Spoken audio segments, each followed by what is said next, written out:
আসসালামু আলাইকুম, স্বাগতম জানাচ্ছি বিবিসি নিউজ আন্তর্জাতিক সংবাদে।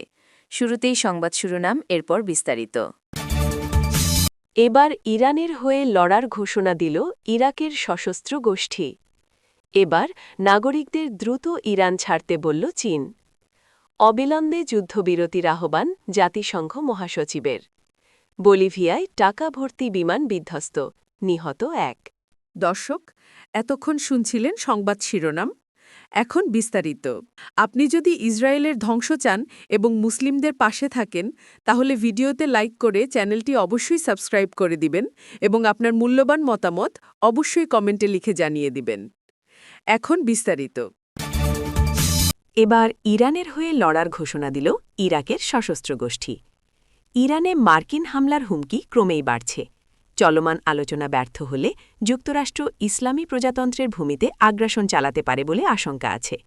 এমন প্রেক্ষাপটে মার্কিন বাহিনীর বিরুদ্ধে তেহরানের পক্ষে লড়াই করার ঘোষণা দিচ্ছে একের পর এক সশস্ত্র গোষ্ঠী ও দেশ। সেই সহযোগীর কাতারে যুক্ত হল ইরাকের কাতায়েব হিজবুল্লাহ। ইরান সমর্থিত একটি শক্তিশালী ইরাকি সশস্ত্র গোষ্ঠীর নাম কাতায়েব হিজবুল্লাহ। যোদ্ধা সংগঠনটি তাদের সৈনিকদের নির্দেশ দিয়েছে যে যুক্তরাষ্ট্র যদি ইরানে হামলা চালায়, তবে প্রতিবেশী দেশটিতে একটি দীর্ঘস্থায়ী যুদ্ধের পরিস্থিতির জন্য যেন তারা প্রস্তুত থাকে। কাতায়েব হিজবুল্লাহ বৃহস্পতিবার ২৬ ফেব্রুয়ারি যুক্তরাষ্ট্রকে সতর্ক করে বলেছে যে এ অঞ্চলে যুদ্ধ শুরু করলে তাদের প্রচণ্ড ক্ষতির সম্মুখীন হতে হবে।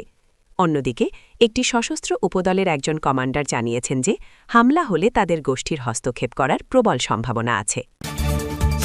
এবার নাগরিকদের দ্রুত ইরান ছাড়তে বলল চীন। যুক্তরাষ্ট্রের হামলার হুমকির মুখে ইরানের নিরাপত্তা ঝুঁকি উল্লেখযোগ্যভাবে বেড়ে গেছে। এ কারণে একের পর এক দেশ তাদের নাগরিকদের তেহরান ছেড়ে যেতে বলছে। এবার এই কাতারে যুক্ত হল ইসলামী প্রজাতন্ত্রের অন্যতম মিত্ররাষ্ট্র চীন। শুক্রবার ২৭ ফেব্রুয়ারি ইরানে অবস্থানরত চীনা নাগরিকদের যত দ্রুত সম্ভব দেশটি ত্যাগের নির্দেশ দিয়েছে বেইজিং। চীনের পররাষ্ট্র মন্ত্রণালয় একটি সোশ্যাল মিডিয়া বিজ্ঞপ্তিতে জানায়, বর্তমানে ইরানে অবস্থানরত চীনা নাগরিকদের নিরাপত্তা সতর্কতা জোরদার করার এবং যত দ্রুত সম্ভব দেশটি ত্যাগ করার পরামর্শ দেওয়া হচ্ছে। অবিলম্বে যুদ্ধবিরতির আহ্বান জাতিসংঘ মহাশয়ের। পাকিস্তান ও আফগানিস্তানের মধ্যে অবিলম্বে যুদ্ধবিরতি কার্যকরের আহ্বান জানিয়েছেন জাতিসংঘের মহাশয় অ্যান্টোনিও গুতেরেস। খবর আল জাজিরার। মহাশয়ের মুখপাত্র স্টিফেন ডুজারিক শুক্রবার বলেন, পাকিস্তান ও আফগানিস্তানের মধ্যে সহিংসতা বাড়ায় মহাশয় গভীরভাবে উদ্বিগ্ন। এ সহিংসতার প্রভাব সাধারণ মানুষের উপর পড়ছে বলে মহাশয় মনে করেন। তাই তিনি সংঘাত বন্ধ করতে অবিলম্বে যুদ্ধবিরতি এবং কূটনৈতিক উপায়ে মতবিরোধ দূর করতে আহ্বান জানিয়েছেন। বলিভিয়ায় টাকা ভর্তি বিমান বিধ্বস্ত, নিহত ১৫ জন।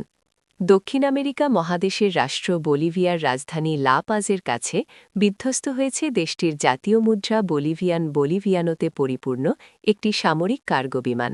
এতে অন্তত ১৫ জন নিহত এবং আহত হয়েছেন আরও কয়েকজন। শুক্রবার বলিভিয়ার প্রতিরক্ষা মন্ত্রী মার্সেলো স্যালিনাস এক বিবৃতিতে এই তথ্য নিশ্চিত করেন। খবর আরটি নিউজের। তিনি জানান, নতুন ছাপানো নোট নিয়ে বলিভীয় সেনাবাহিনীর একটি হারকিউলিস C-130 কার্গো বিমান রাজধানী লা পাজের সংলগ্ন এল আলতো শহরের বিমানবন্দরের দিকে যাচ্ছিল। কিন্তু বিমানবন্দরে প্রবেশের অবতরণের সময় এটি রানওয়ে থেকে সরে যায় এবং কাছাকাছি মাঠে বিধ্বস্ত হয়। তিনি আরও জানান, বিমানটি ভূমিতে আছড়ে পড়ার পর সেটিতে আগুন ধরে গিয়েছিল। অল্প সময়ের মধ্যে ফায়ার সার্ভিসের ইউনিট সেখানে পৌঁছে তাদের কাজ শুরু করে এবং আগুন নিয়ন্ত্রণে আনতে সক্ষম হয়।